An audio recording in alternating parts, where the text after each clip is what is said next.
ng Ateneo de Manila University. Ang nagpapatakbo nito, mga estudyante.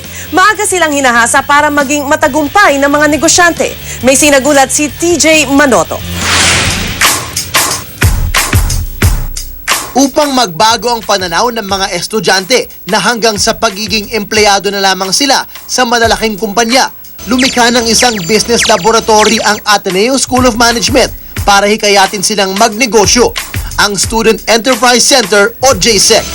Kaya naisip namin magpatayo ng mall, kitang-kita ng mga bata. So when they see this, they start to realize na pwede talaga magnegosyo na lang as an alternative. Mag-iisang buwan pa lang bukas ang JSEC. Karamihan sa mga stall ay mga food stalls na mabenta sa mga estudyante. We went into sandwiches and now we're known for good sandwiches, good quality food. May mga ilang menu kami na talagang binabalikan nila yung adobo flakes and chicken tarragon.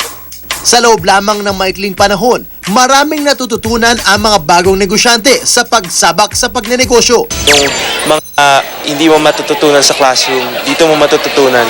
So yun talaga yung mahalaga para sa amin. Kahit hindi kami masyadong kumikita ng malaki, okay lang kasi yung experience naman, parang mas fulfilling yung nakukuha namin.